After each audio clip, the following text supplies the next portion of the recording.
Desde Palacio de Gobierno. Luego de participar en una sesión del Consejo de Ministros, vamos a escuchar al presidente de la República, Martín Vizcarra, dar los últimos alcances y disposiciones para enfrentar esta emergencia generada por el COVID-19. Escuchemos. Señoras y señores, muy buenas tardes. En el marco de la sesión del Consejo de Ministros, tendremos la conferencia de prensa del señor presidente de la República, Martín Vizcarra Cornejo. Muy buenas tardes. Hoy estamos en una reunión más del Consejo de Ministros.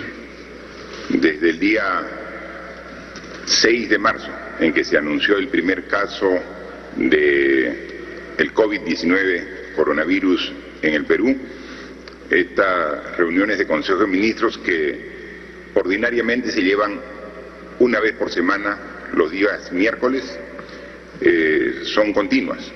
Estamos prácticamente en reunión permanente porque el caso amerita estar siempre tomando conocimiento de la evolución de la enfermedad y las respuestas adecuadas, convenientes y oportunas que como gobierno tenemos que dar a la misma. Hoy ya estamos 23 de abril, han pasado 39 días desde que se inició el estado de emergencia y un poco más aún desde que se dio el primer caso positivo en nuestro país. Fue un viernes, lo anunciamos también aquí en Palacio de Gobierno, recuerdo ese día. En todo este tiempo, esta enfermedad compleja, dura, agresiva con los seres humanos, ha dejado un rastro de dolor, de pena, de angustia en toda la población, pero más aún en 572 familias, porque desde el inicio hasta la fecha son 572 personas que han perdido la vida producto del COVID-19 en nuestro país. Pero esta enfermedad no solamente afecta a nuestro país, afecta a todo el mundo. Y el rastro de esta enfermedad ya nos da que más de 2,5 millones de personas en el mundo están en calidad de positivas, de contagiadas. Y a nivel global, más de 175,000 personas ya han fallecido. Son datos duros, son datos que nos llevan a una reflexión permanente. Las cifras que tenemos aquí al día de hoy es que el Perú ya ha muestreado más de 185,000 personas, exactamente 185,238, y de los cuales 20,914 son personas positivas al COVID-19. Hay que aclarar que esta es la suma de las dos pruebas que hacemos, prueba molecular y la prueba rápida. Y de las 20,914 personas en condición de positiva, 10,808 son fruto de la evaluación molecular y 10,106 de la prueba rápida. Siempre dijimos que eran complementarias, que una prueba no reemplaza a la otra, pero ven lo importante, 10,000 personas identificadas por la prueba rápida, que si no hubieran recibido esta evaluación, estarían quizás confiadas sin saber que ya eran portadoras del virus y no teniendo los cuidados que corresponden, porque como sabemos, este enemigo silencioso en muchos casos es asintomático. A muchos de los que lo tienen no presentan ningún síntoma, y eso lo hace aún más peligroso, porque genera confianza en la gente para seguir contagiando. Sería fácil tener cuidado de una persona que muestre claros síntomas, ¿no? Y entonces tendríamos el cuidado correspondiente. Pero un porcentaje importante de personas contagiadas con el COVID-19 no tiene síntomas, no tose, no hace fiebre, no tiene malestar, pero contagia. Y eso ha dado lugar a que ya tengamos más de 20.000 casos positivos y que de ellos 2.786 se encuentren en condición de hospitalizados. En las diferentes instituciones de servicio de salud, 961 en salud, 854 en el MINSA, 746 también en clínicas privadas y 225 en las instituciones de salud de las Fuerzas Armadas y la Policía Nacional del Perú. Muchos de ellos en Lima, donde es la mayor cantidad de personas hospitalizadas, pero también distribuidas en casi todas las regiones del Perú. Y de ellos tenemos que hasta la información actualizada, 572 personas han fallecido. Esta que es una cifra dura, que duele y que una vez más damos las condolencias a los familiares de estas personas que han fallecido como consecuencia de este virus, pero también nos permite ver que la letalidad en nuestro país es del 2.74%. Es decir, del total de casos identificados como positivos, que son 20.914, el 2.74% de ellas ha fallecido a pesar del esfuerzo que se ha puesto en las diferentes instancias de la enfermedad. Y como dimos los datos a nivel mundial, con más de 2,5 millones de personas positivas y 175.000 en condición de fallecida a nivel mundial, vemos que el porcentaje de letalidad es del doble en el mundo que en el Perú, lo que muestra que estamos poniendo todo nuestro esfuerzo a pesar de lo duro de esta situación. Pero la curva sigue en su ascenso. No hemos llegado aún a la cumbre de esta curva en ascenso. Y entonces, de manera responsable, después de escuchar los informes y recomendaciones de los entes técnicos, después de conversar también aquí con todos los miembros del Consejo de Ministros, y siendo consciente de que esta enfermedad nos obliga a no bajar la guardia, también nos obliga a tomar decisiones siempre pensando en el bien del país.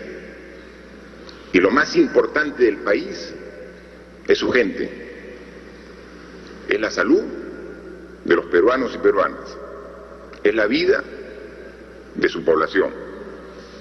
En consecuencia, la recomendación que una vez más acogemos pensando en lo mejor de los peruanos es extender el estado de emergencia por 2 semanas más. El estado de emergencia que iba a ser hasta este domingo se extiende hasta el domingo 12 de mayo inclusive. Son los esfuerzos, los sacrificios que tenemos que hacer todos para vencer esta enfermedad. Y solamente hay que tener en cuenta que las fechas que estamos dando para la culminación del estado de emergencia es para comenzar a reactivar y a reiniciar gradualmente las actividades que desarrollábamos antes del estado de emergencia. Pero ratifico una vez más, esta enfermedad nos obliga a cambiar nuestro estilo de vida, nuestras costumbres, nuestros hábitos.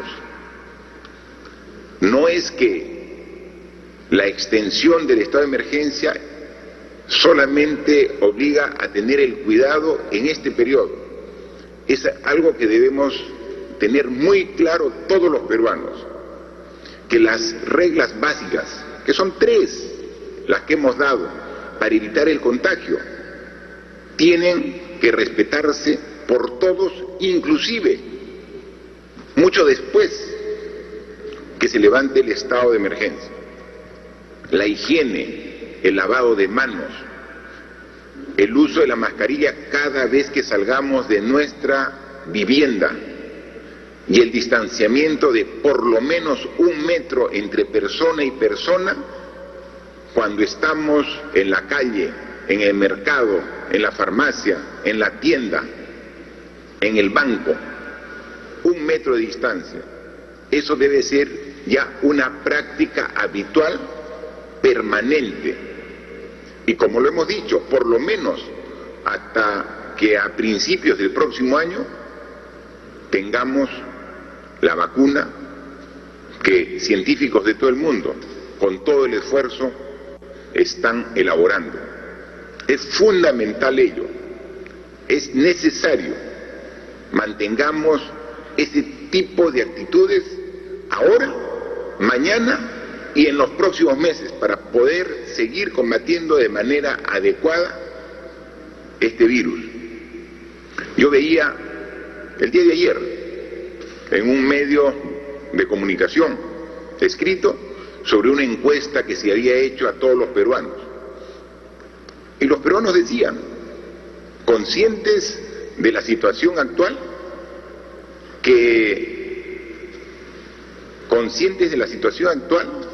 decían todos los peruanos que iban a continuar con el respeto a las indicaciones que hacíamos. Casi 100% de la población dice que va a continuar con la higiene de lavado de manos. Casi 100% de la población dice que va a respetar la distancia social. Casi todos manifiestan que van a continuar con el uso de mascarillas. Lo único que les pedimos es que eso que manifiestan lo cumplan, que lo hagan efectivo en su accionar diario. Ya hemos generado una conciencia de la necesidad de respetar ese tipo de actitudes. Ahora cumplámosla así, de manera estricta, para poder combatir esta difícil y compleja enfermedad. Aclaro, la extensión del estado de emergencia es por 2 semanas. Concluye el domingo 10 de mayo.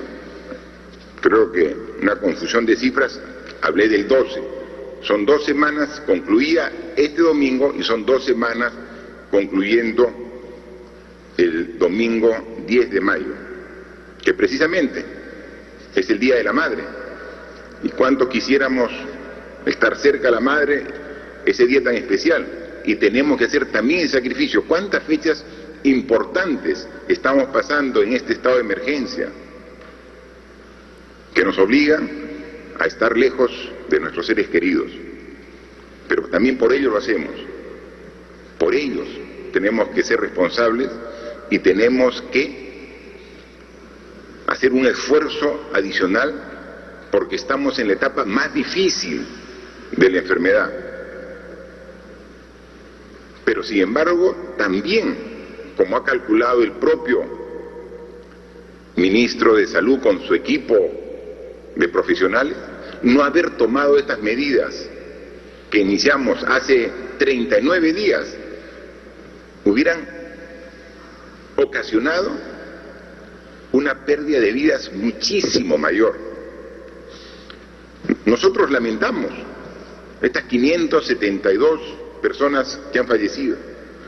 Vemos países que tienen sistemas de salud muy superior al nuestro, que cuentan por miles y pasan los 10.000 fallecidos en un periodo similar de la enfermedad que venimos sufriendo todos en conjunto.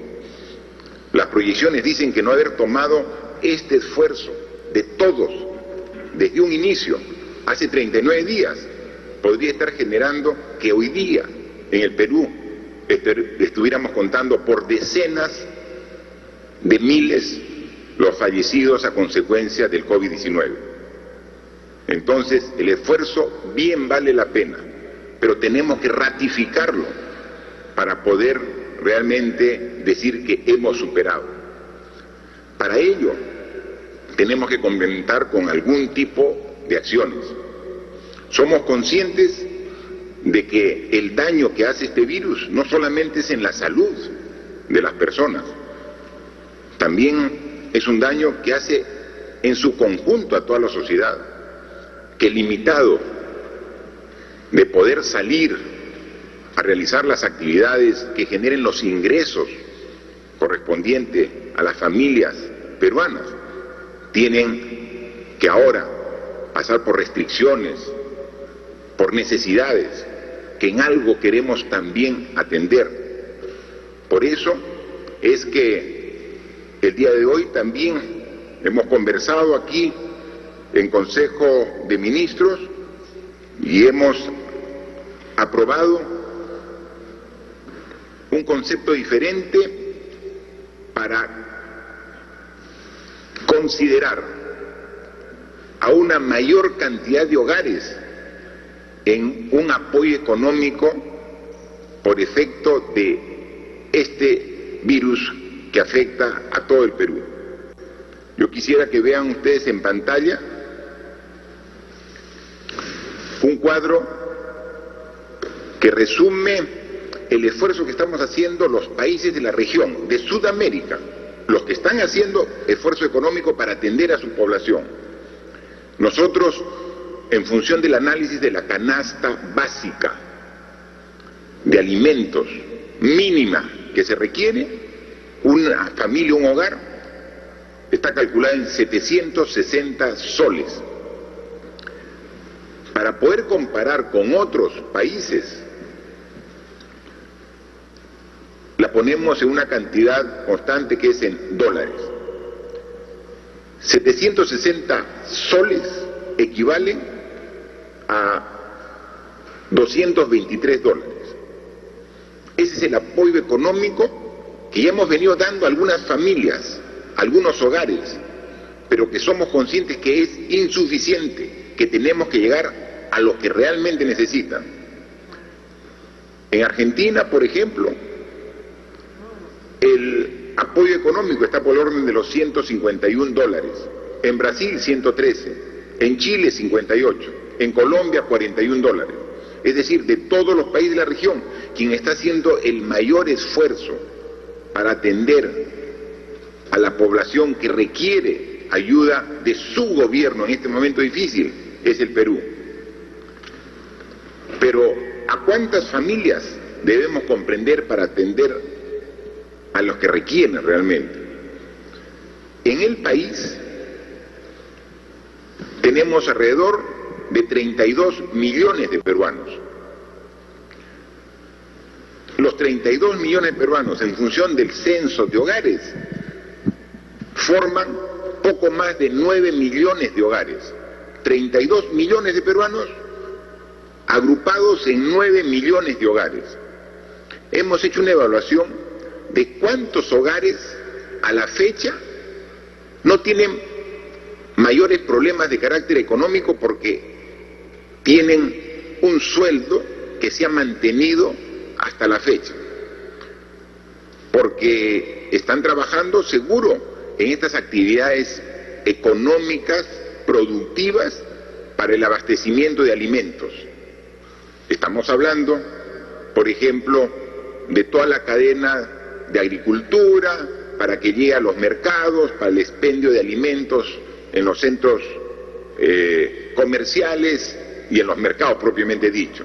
Los que atienden todo el tema farmacéutico, todos los trabajadores que están ahorita en planilla y siguen trabajando, y ellos son los privilegiados en esta circunstancia en el sistema bancario. bancario, financiero.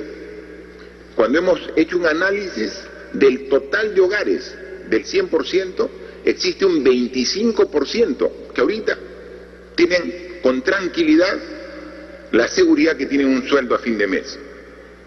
A ellos no hay que apoyarlos porque tienen su sueldo, pero el otro 75% de hogares ahora ven esta situación de requerimiento de un apoyo para que podamos nosotros prestarlo. Esto constituye 6.800.000 hogares que no están ahorita en planilla y que muchos tenían trabajo independiente, muchos tenían trabajo informal y que ahora ven resentido su ingreso al hogar en esta etapa de estado de emergencia. En consecuencia, el análisis ahora lo hemos planteado de diferente manera. No buscar a las familias más vulnerables que menos tienen para ahí focalizarlos. Nos quedábamos cortos y esto lo hemos evidenciado. Ahora tenemos que ver el total de familias y excluir a las que están con sueldo. Nos quedan 6.800.000 hogares. A ellos hemos dispuesto que el Ministerio de Economía y Finanzas asigne el bono de 760 soles.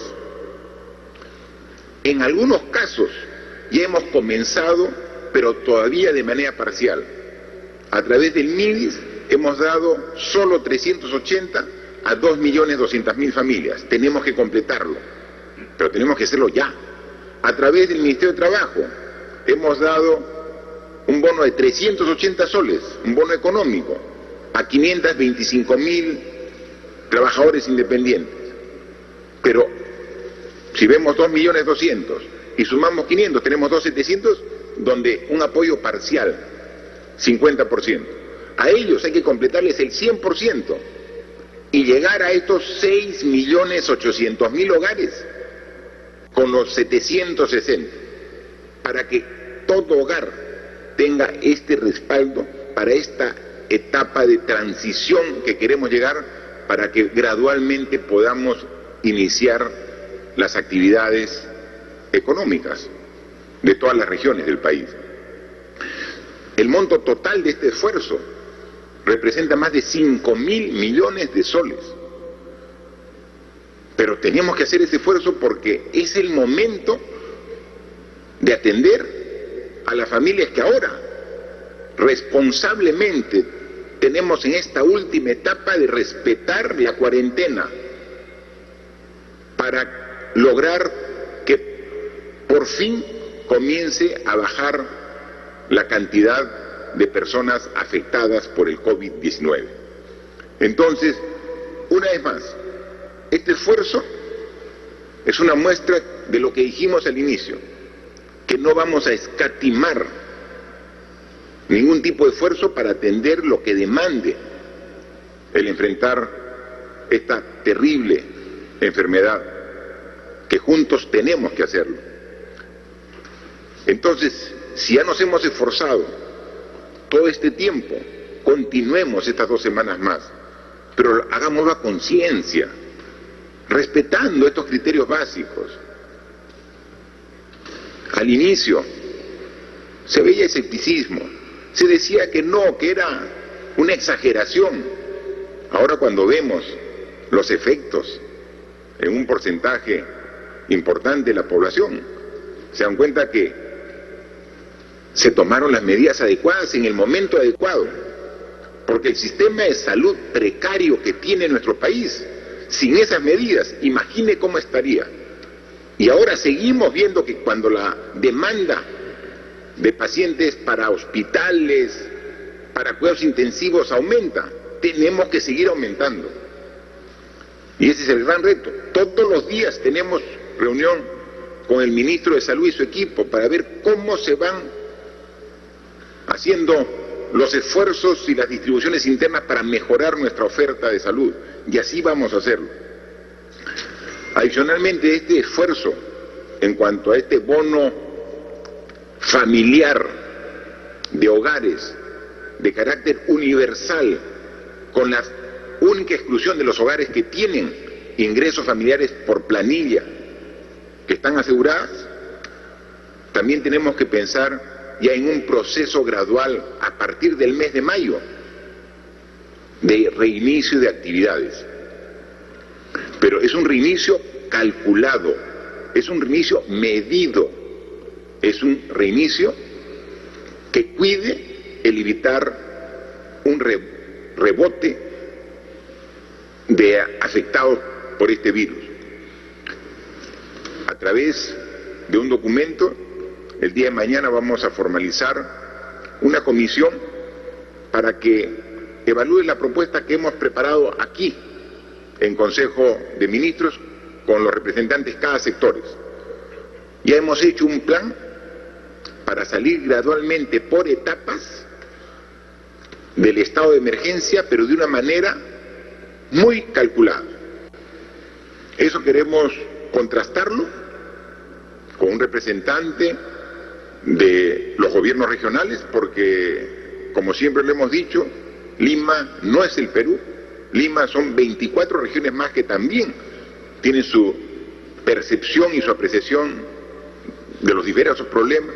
Un representante de los empresarios, un representante de la academia, de las universidades, un representante de los trabajadores, un representante también de los medios de comunicación, para dialogar, discutir y consensuar este proceso que como Ejecutivo estamos planteando para que a partir del lunes 4 de mayo se comience a hacer esta gradualidad de inicio muy controlado de las actividades.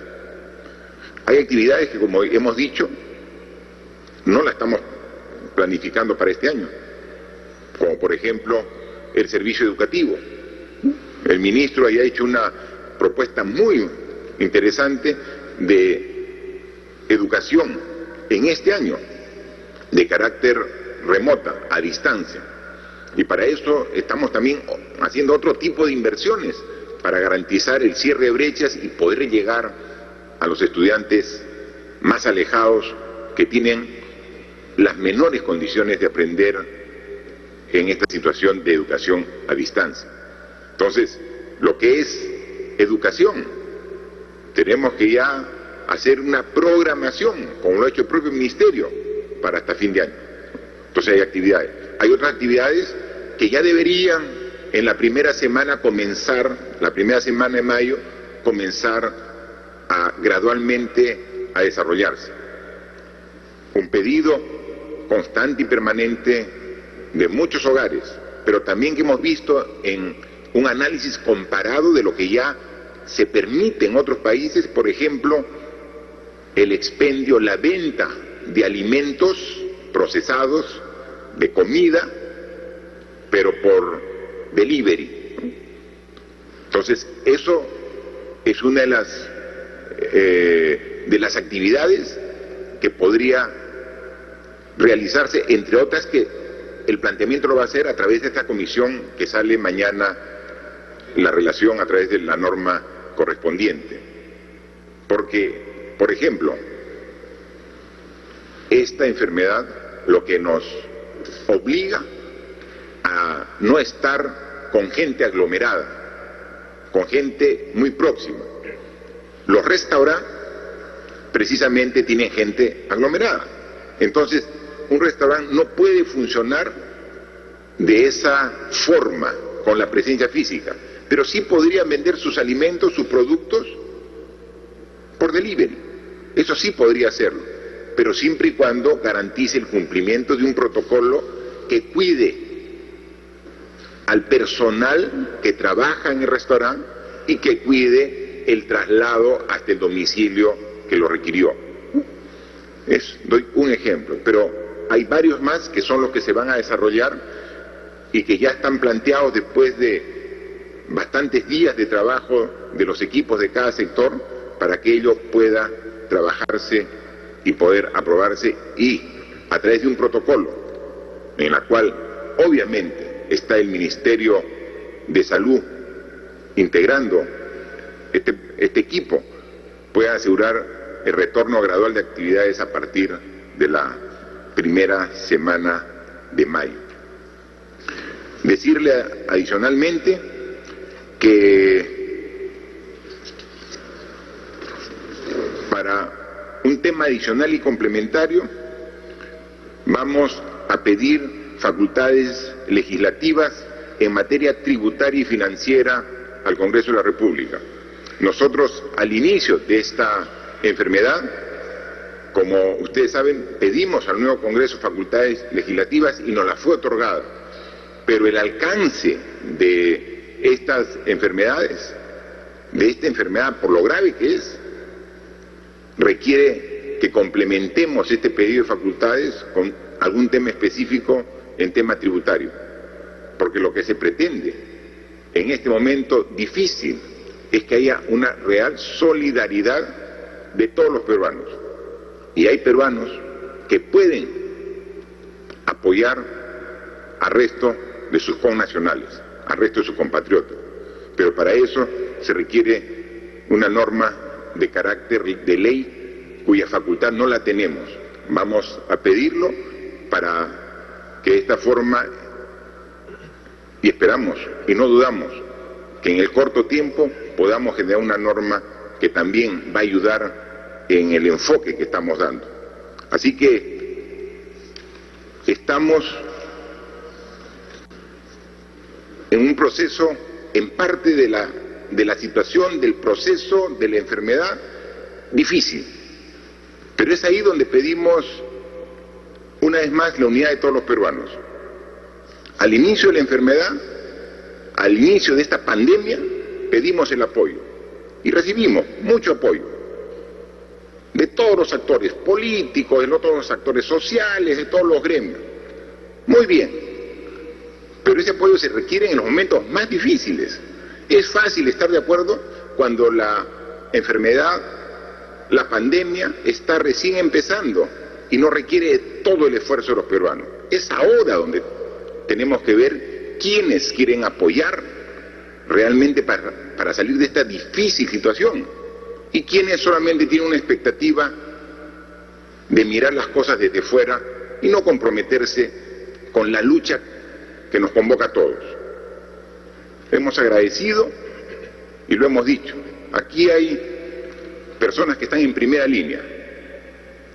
El personal de salud, los médicos, las enfermeras, todo el personal de salud, primera línea. Nuestros agradecimientos a ellos. Primera línea, los policías, los miembros de las Fuerzas Armadas, en primera línea. Y esto es muy bien, pero es la primera línea. Solo con ellos no es suficiente. Si vamos a pensar que esta guerra la ganamos solamente con la primera línea de combate, no va a ser posible. Tiene que ser todos los peruanos. Todos tenemos que comprometernos.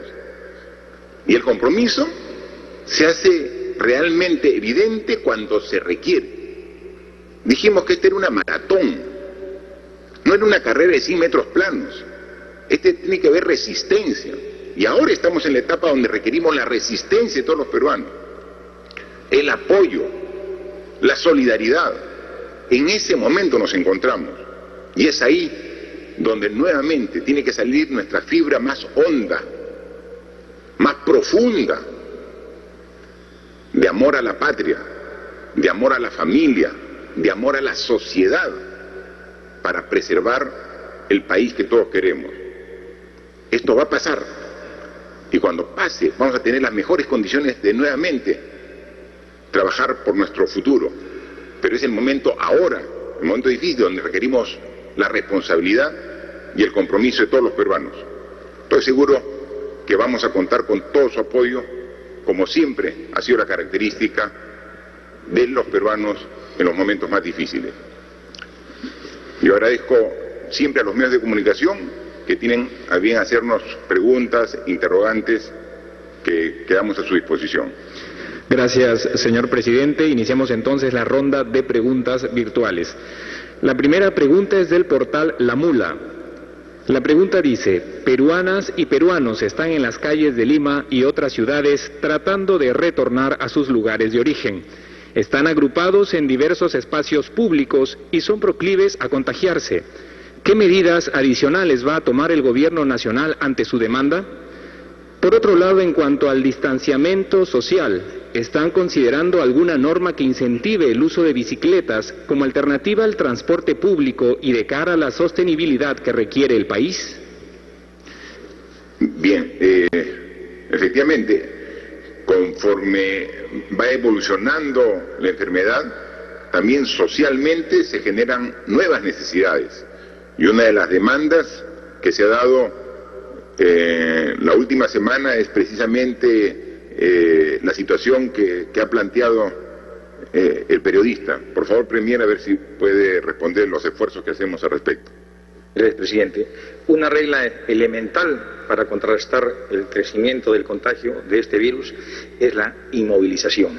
Por eso las diversas medidas que hemos dado, y especialmente las pruebas relacionadas a la inmovilización social obligatoria, está destinada en esa perspectiva.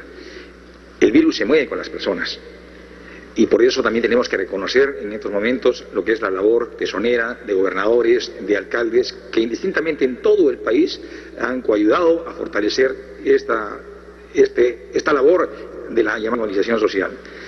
Nosotros somos exigentes con la prueba rápida y se nos propone como una garantía de evitar el contagio, pero acá también tenemos que detenernos un momento. La prueba rápida nos da una respuesta inmediata. Puede hacer que la persona que supere una prueba rápida más adelante pueda prosperar el contagio. Y más aún, aquellas que a través de la prueba rápida salgan negativas, más adelante en su organismo puede cultivarse el virus.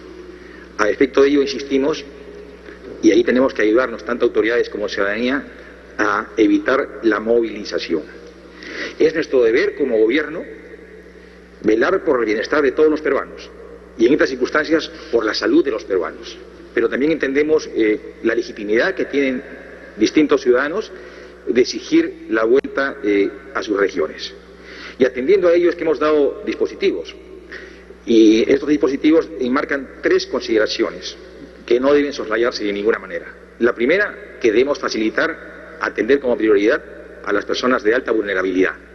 La segunda, que tiene que hacerse necesariamente en coordinación con los gobiernos regionales, porque hay que hacer seguimiento a las personas que finalmente pudieran retornar a sus regiones.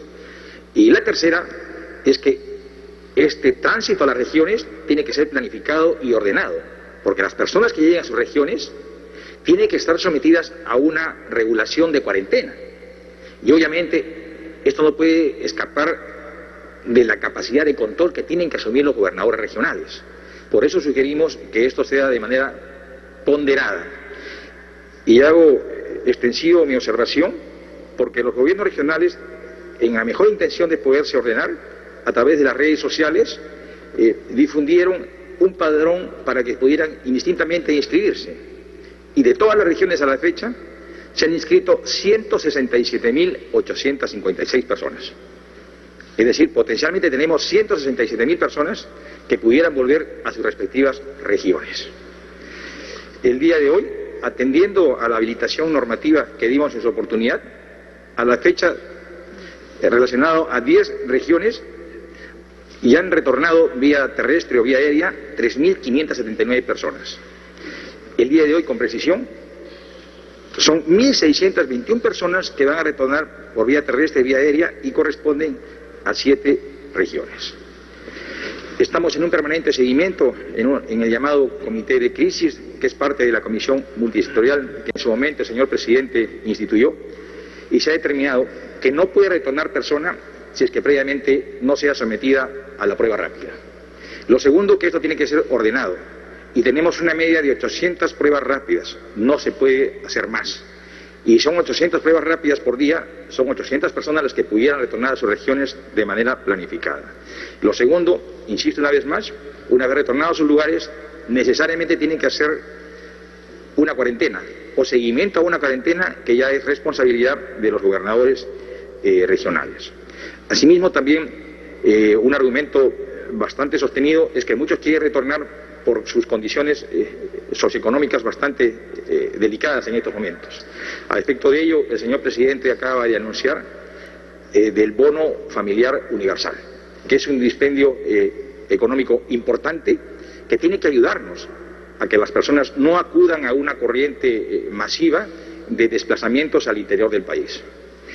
La respuesta que estamos dando a contrarrestar el contagio es una respuesta de Estado. Y en esa respuesta de Estado todos tenemos que sentirnos involucrados. Estado no solamente es el gobierno nacional, son los gobiernos regionales y los gobiernos locales, pero Estado también son los ciudadanos y tienen que ayudarnos a que este enorme esfuerzo de inmovilización que se han hecho en estas últimas prolongadas semanas se mantenga. Se ha dispuesto una inmovilización por 2 semanas más hasta el domingo 10 de mayo. Y obviamente sería poco productivo si es que no nos alineamos a las disposiciones que está librando el gobierno. Y la premisa básica, reitero una vez más, es evitar todo tipo de movilización social. Pero también me permito hacer una invocación a la ciudadanía. Las autoridades indudablemente tenemos una responsabilidad, pero los ciudadanos también. Tenemos que organizarnos. Voy a hacer uso de un mensaje muy usual en estas últimas semanas. Esto es una guerra, y la guerra la ganamos todos.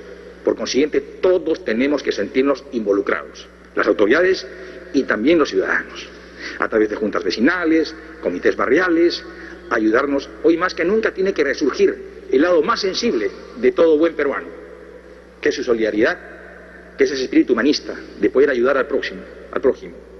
No hay comida, hay desatención en salud, no hay abrigo, todos tenemos que ayudarnos. Estamos haciendo grandes esfuerzos, disponiendo de todos los recursos que se tengan para poder a consideración de todos los peruanos, pero somos conscientes que es insuficiente. Será suficiente en la medida en que todos los peruanos nos sintamos de una u otra manera comprometidos. Y a efecto de ello, presidente, mi reflexión final es que hagamos un esfuerzo adicional. Esto no ha concluido, seguramente vienen semanas bastante complicadas, pero estaremos fortalecidos si respondemos a este contagio de manera unida y consensuada como buenos peruanos. Gracias, Premier. La pregunta también consideraba un aspecto referido a la movilidad alternativa. Por favor, el ministro de Transportes y Comunicaciones si puede responder. Gracias, presidente. Efectivamente, a través de la Autoridad de Transporte Urbano de Lima y Callao, asimismo como la Dirección de Promovilidad, que tiene la competencia a nivel nacional, han preparado una estrategia de movilidad urbana que permita los cambios de los patrones de movilidad de las personas.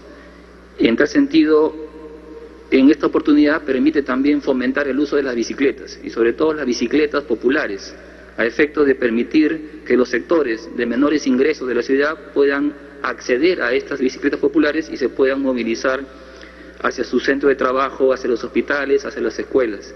Entendemos que tenemos que ofrecer como Estado alternativas de desplazamiento a las personas y que permita, en cierta manera, poder no ir utilizando los sistemas de transportes masivos, dado de que vamos a continuar con estas medidas de distanciamiento social, cumpliendo los protocolos de salud.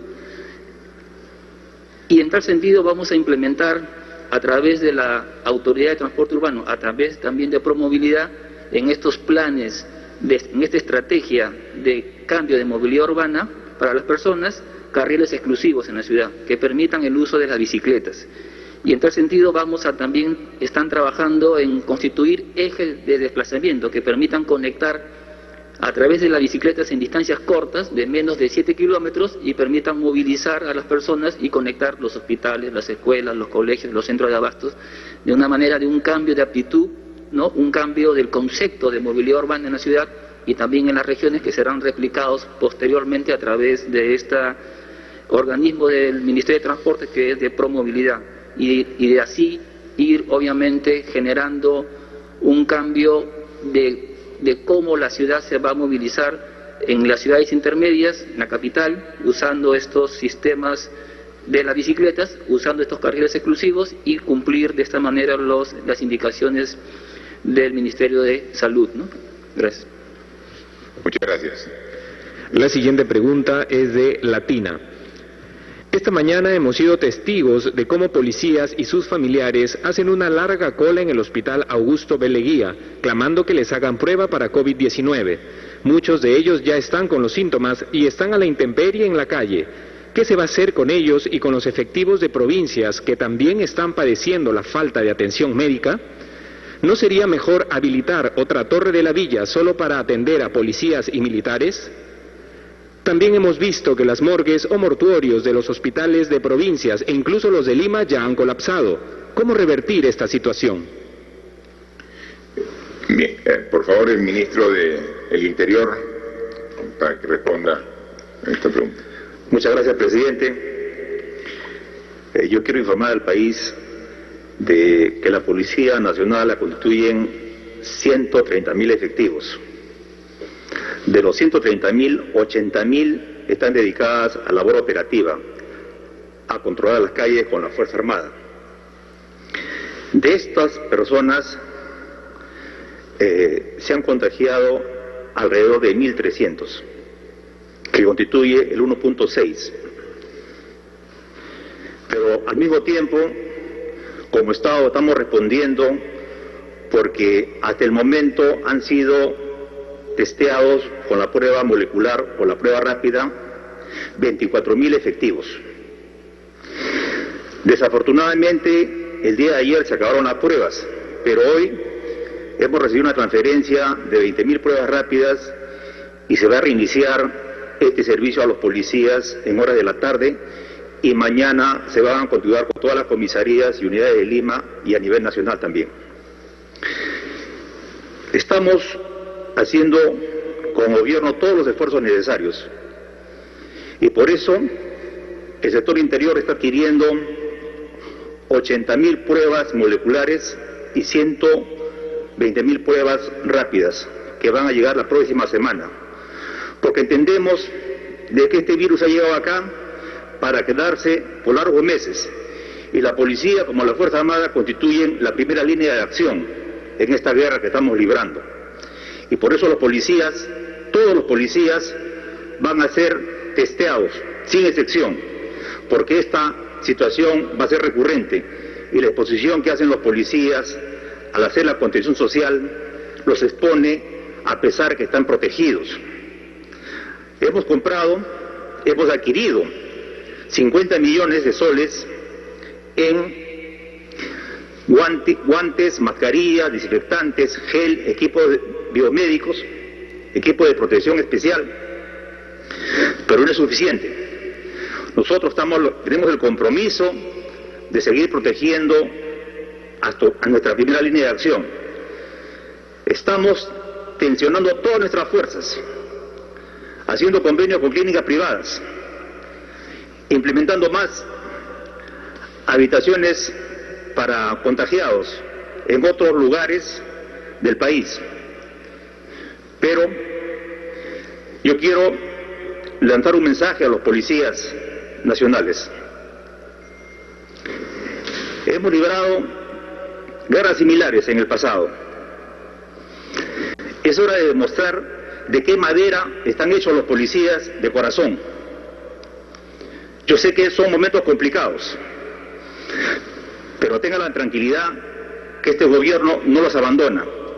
No hagan caso a voces apocalípticas, a voces pesimistas. Vamos a salir de este problema. Van a estar protegidos, están siendo protegidos. Y con esto quiero una vez más renovar el compromiso que tenemos. No va a haber policías que estén abandonados por este gobierno, a pesar de todas las complicaciones que se presenten en el momento. Vamos a salir de esto, confíen. Mañana empieza nuevamente el testeo de pruebas rápidas en Lima y a nivel nacional. Muy bien, ministro, y efectivamente la ratificación del gobierno de apoyo a policías, a miembros de las Fuerzas Armadas, a la primera línea de todo el personal de salud. Lo reconocemos.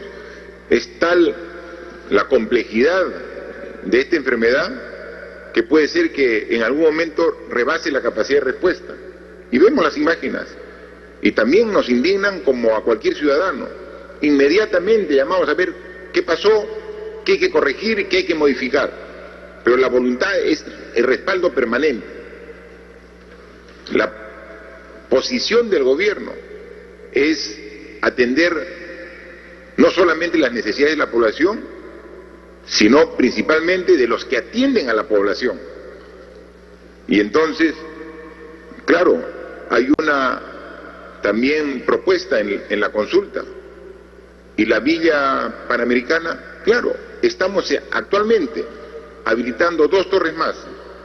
Ya hay policías incluso que han ido para que cuando son dados positivos, así no tengan un síntoma complicado de su enfermedad, puedan estar bajo protección de personal de salud.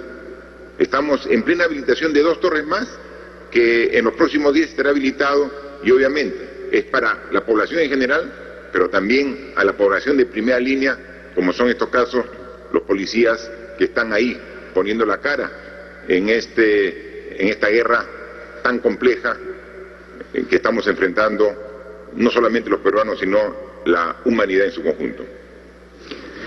La siguiente pregunta es del diario El Comercio. Sobre las camas UCI, médicos incentivistas señalan que ya no hay camas para atender a más casos COVID en Lima Metropolitana. Por ejemplo, esta semana murió un señor que esperó 2 semanas por una de estas en un hospital de Villa El Salvador. ¿Nos pueden señalar si efectivamente ya no hay camas UCI para COVID en Lima Metropolitana? En todo caso, ¿dónde se implementarán las que se ofrecieron? 13.000 peruanos continúan varados en el extranjero y a varios les han dicho que se han suspendido los vuelos de repatriación. ¿Es así? Y de no serlo, ¿cuándo podremos conocer el cronograma de repatriación que anunciaron a fines de marzo? Bien, son 2 preguntas. La primera para el ministro de Salud y la segunda para el ministro de Relaciones Exteriores. Gracias, presidente. Muy buenas tardes. Como se ha informado, el Ministerio de Salud, conjuntamente con los otros servicios de salud del país, de salud de las Fuerzas Armadas, las Fuerzas Policiales y con la participación del sector privado, ha construido por primera vez una plataforma única de información acerca de las capacidades instaladas con las cuales contamos. Es por esta plataforma, que actualmente incluye 212 hospitales públicos y clínicas privadas, que podemos tener la cifra completa, que se actualiza casi todos los días, de cuántas unidades de cuidados intensivos o camas de unidad de cuidados intensivos y camas de hospitalización tenemos disponibles en el país. El día de hoy tenemos 656 camas de unidad de cuidados intensivos, de las cuales 467 se encuentran ocupadas, 189 se encuentran disponibles. Esto es una cifra promedio. En algunos lugares, por supuesto, la capacidad instalada está llegando a su límite, mientras otros lugares donde la epidemia todavía se encuentra en sus fases iniciales, hay muchas más camas de cuidados intensivos disponibles. La posibilidad de usar una cama u otra durante el día o durante la noche depende de la interacción entre los distintos prestadores que regularmente no trabajaban juntos y hoy día nos estamos entendiendo cada vez mejor. Cada uno tiene sus protocolos, sus fichas, sus formas de pago. Incluso en la última semana hemos aprobado un decreto de urgencia a través del cual se habilita el intercambio prestacional, la posibilidad de que toda persona, independientemente de quién sea su asegurador, el SIS, el Salud o un seguro privado, pueda atenderse en otro servicio, ya sea privado de salud o del Ministerio, la cual era una de las principales barreras para poder utilizar el sistema en todo su potencial. Quisiera aprovechar adicionalmente este momento para anunciar que hemos, vía una iniciativa también público-privada, estamos tratando de cubrir la demanda de atención de consulta externa, que está en este momento limitada porque el primer nivel de atención, tanto público como privado, sufre limitaciones por la movilidad o por la limitación de personal. Desde el 13 de abril, la plataforma 113 del Ministerio de Salud ha realizado 4.500 atenciones vía la teleconsulta, y eso está disponible a través del número 113. A su vez, el día de ayer, debido a la gran demanda que estamos teniendo en todo el país, hemos declarado la alerta roja en todos los establecimientos de salud para poder movilizar a los recursos humanos, que es el principal recurso para poder ofertar el servicio. Anoche hemos tenido una muy fructífera reunión con el Colegio Médico del Perú, al cual le hemos informado en detalle, y ellos a su vez informarán a la sociedad, a las sociedades científicas, a la sociedad de los médicos y a la sociedad de los profesionales, cómo es que se construye la base de datos de tanto de las camas disponibles para hospitalización, para unidades de cuidados intensivos, la telemedicina y el relanzamiento de la actividad del primer nivel de atención, señor presidente. Gracias. Por favor, canciller. Sí, señor presidente. Desde el día 17 de marzo, en que se cerraron las fronteras y se suspendieron los vuelos comerciales, se han repatriado al Perú 12.000 compatriotas. Esto ha sido producto de un gran esfuerzo del gobierno de diversas instituciones y fundamentalmente aprovechando vuelos de Estado de países amigos que vinieron a repatriar a sus nacionales que estaban en nuestro país. En estos días ya prácticamente no existen estos vuelos de Estado porque ya se han repatriado la inmensa mayoría de turistas que estaban en el Perú, cerca de 30.000, con un gran esfuerzo también que ha involucrado diversas instituciones del país.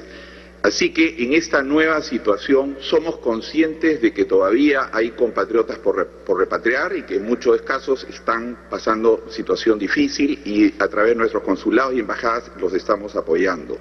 En este contexto tenemos que ser mucho más creativos, tenemos que encontrar fórmulas donde pueda haber algún tipo de cofinanciamiento, trabajar con otros países que también tienen varados. Este es el caso, por ejemplo, de Sudáfrica, donde hay compatriotas hace mucho tiempo que están esperando para retornar a nuestro país. Estamos trabajando con la Embajada Argentina, también posiblemente con un grupo de compatriotas mineros que están en Zambia. O sea, tenemos que trabajar estas fórmulas creativas. Estamos en una etapa mucho más difícil, por esto que he señalado, pero no hemos bajado la guardia. Seguimos trabajando, señor presidente. Muy bien, gracias. Por favor, la siguiente. La siguiente pregunta es de RPP. Diversos medios de prensa hemos evidenciado que estas preguntas, sorteadas al menos una hora antes de sus conferencias, no pueden abordar los temas sobre los que usted expone. Comprendemos que el gobierno hace todos los esfuerzos para transparentar su información, pero en la misma línea de claridad quisiéramos saber si han evaluado que las preguntas de la prensa puedan hacerse en vivo y no antes de cada conferencia.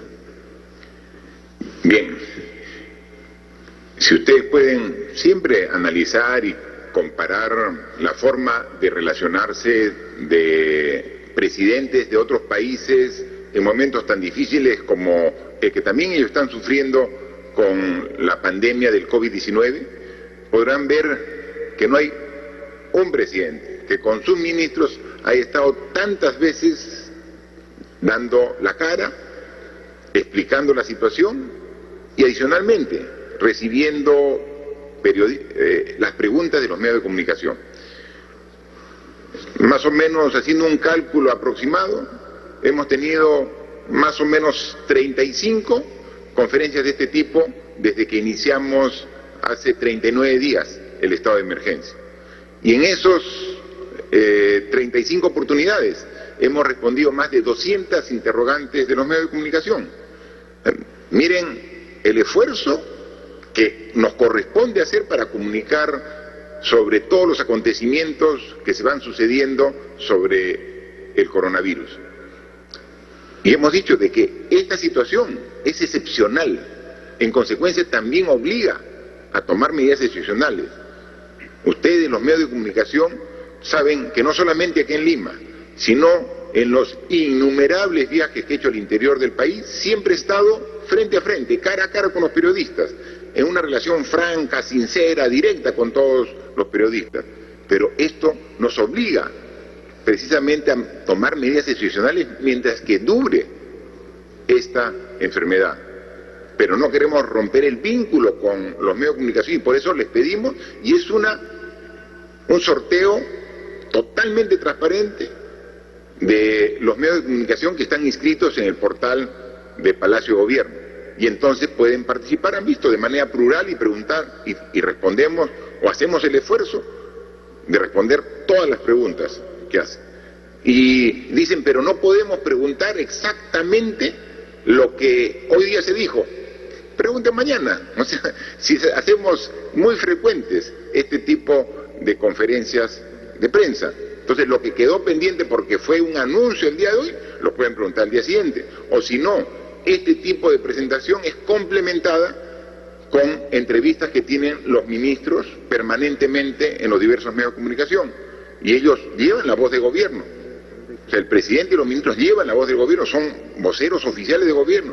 Cualquier tema, yo estoy seguro que tienen toda la amplitud y la voluntad de responder cualquier inquietud de la prensa. Así que este gobierno respeta la libertad de prensa, respeta a todos los medios de comunicación, incluso a los que critican y a los que son severos con el gobierno, igual lo respetamos y atendemos sus preguntas y con gusto lo respondemos cada una de ustedes cuando son canalizadas a través de este mecanismo.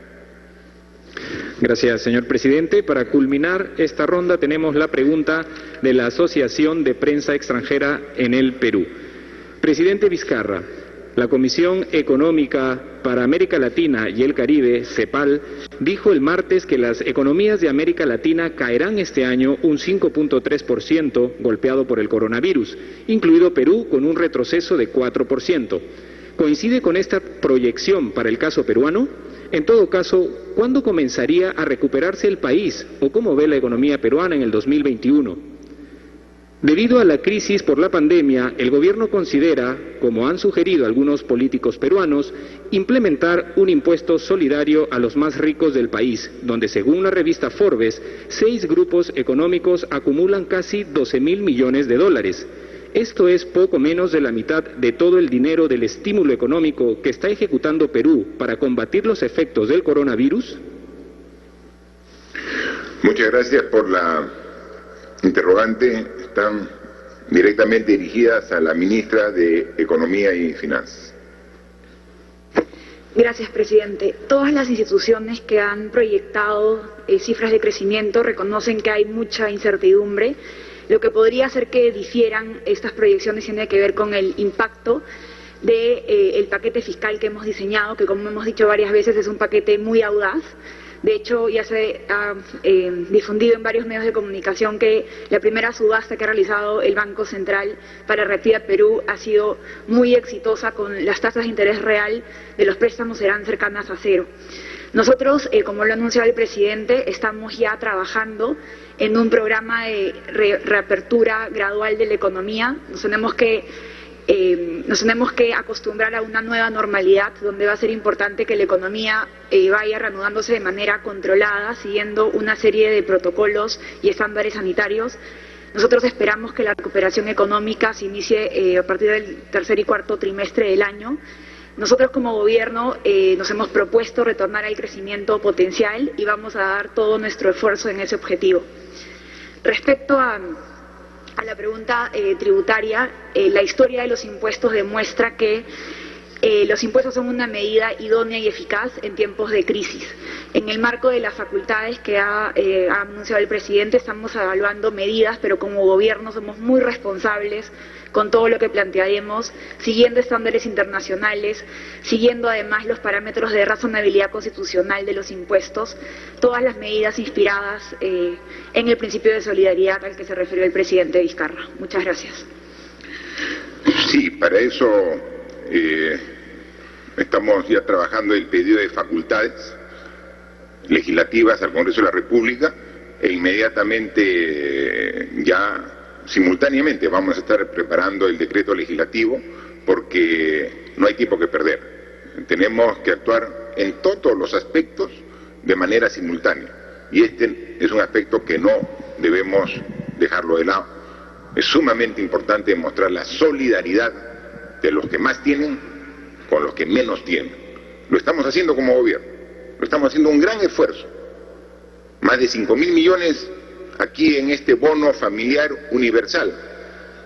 Sabemos que lo más difícil de este bono es la operatividad del mismo, porque está la decisión tomada, está el presupuesto asignado, están las familias, hogares determinados. El problema es cómo físicamente le hacemos la transferencia, cuando más de la mitad de estos hogares no tiene ninguna cuenta, ninguna tarjeta bancaria, o sea, no tiene relación con ninguna entidad bancaria. Sería fácil agarrar y tener un listado de cuentas y simplemente una transferencia directamente a cada una de estas cuentas. No, aquí tiene que hacer una transferencia mucho más manual, donde tiene que ir a recoger en muchos de los casos. Entonces, la decisión está tomada, hay la voluntad, y porque tenemos conciencia que si no apoyamos a las familias que realmente requieren en este momento difícil, estamos dejando en alto nivel de vulnerabilidad. Entonces tenemos que apoyarla. Y vamos a ver todo el esfuerzo para ver el mecanismo más ágil para que en el transcurso de las próximas semanas podamos llegar. El esfuerzo que ya lo empezamos con algún tipo de bono, que es de más de 5.000 millones, solamente hemos avanzado 1.000. Y eso tenemos que ser pues autocríticos. Es decir, debemos ser más rápidos. La gente, cuando tiene hambre, el hambre no espera. Y hay veces, tu propio hambre te lo puedes aguantar, pero no el de tu hijo. Y entonces ahí tenemos ahí el dinero, tenemos el presupuesto, tenemos que llegar más rápido a las familias. La burocracia, los enormes problemas al interior de la propia administración pública a veces demoran más de lo que debiera. Ya está definido, ya está aprobado, ahora hay que operativizar. Y entonces, reconociendo que los procedimientos son lentos y que tenemos que mejorarlos y corregir, como hay que corregir muchas cosas más. Día a día vemos errores en nuestro accionar, porque claro, cuando las cosas están tranquilas, cuando están dentro de la normalidad, cometes errores, pero casi hay veces hasta pasan desapercibidos. Pero cuando llegas a situaciones extremas como las que estamos llegando aquí y en todas partes del mundo, es ahí donde se evidencian más tus debilidades. Pero esa debilidad o te hace correr o escapar o te hace parar fuerte y enfrentarla. Eso tenemos que hacer los peruanos. Vemos día a día las debilidades que salen a la luz de un sistema administrativo desfasado que necesita modernizarse y que necesita ser mucho más práctico. En el camino, en el proceso lo estamos corrigiendo, pero atendiendo las necesidades. Entonces, entre más problemas tengamos, tenemos que ser más creativos para encontrar solución a los problemas. Pero adicionalmente, además de creativos, tenemos que poner más fuerza para enfrentar a los problemas que se ponen más difíciles. Vamos a llegar con este bono. Es difícil la operatividad. Hemos aprendido en estos bonos que se han demorado y hemos ido entregando. Pero cada vez que nos demoremos un día o una semana en la entrega de ese efectivo, de ese bono económico, pensemos que hay familias que están esperando para satisfacer sus necesidades básicas elementales. Ahí tenemos que redoblar esfuerzos para trabajarlo. Otro tema que se ve, que estar 40 días en casa, en viviendas que últimamente son cada vez más estrechas, más pequeñas, genera un problema emocional no solo a los adultos, sino también a los jóvenes, a la niñez que está en la casa. Con justa razón el ministro de Educación ha pedido que, si bien las clases, la educación va a ser a distancia, para evitar de que se junten los niños en 30, 40 en un aula, también hay que buscar una forma para permitir que los niños salgan una vez al día a dar una vuelta si hay un parque cerca, o por lo menos dar una vuelta a la manzana de su lugar donde viven. Eso se está conversando con el ministro de Salud para que, sin poner el riesgo del contagio del niño y que luego lleve el contagio a la casa, tomando los cuidados correspondientes, hay que buscar un mecanismo, un procedimiento que lo está trabajando el Ministerio de Educación, el Ministerio de Salud, para ponerlo ya en práctica y a partir ya de la próxima semana, o si puede antes, lograr un mecanismo para que salga, que tome aire, que vea el ambiente, que es muy importante para la salud emocional también de todos los que están en casa. Hay mucho por hacer y todo eso uno lo va conociendo de las propias necesidades que se van presentando. Este tipo de necesidades no lo teníamos la primera semana o segunda semana, pero ya pues 40 días tenemos que dar planteamientos para esos casos, como para muchos casos más. Así que estamos aquí, al frente de esta situación tan compleja, sabiendo lo difícil que es enfrentar una enfermedad nueva en el mundo, que hace pocos meses no se tenía conocimiento de ello, que la ciencia hasta ahorita la sigue estudiando, sigue viendo qué hacer al respecto.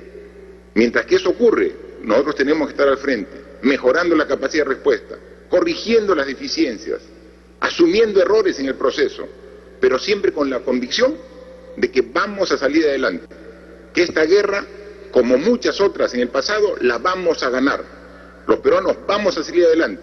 Son momentos difíciles, sí, son momentos duros, sí, muy duros, pero tenemos que ser más fuertes que el problema para poder salir adelante. Lo vamos a hacer con la ayuda y con la unión de todos los peruanos.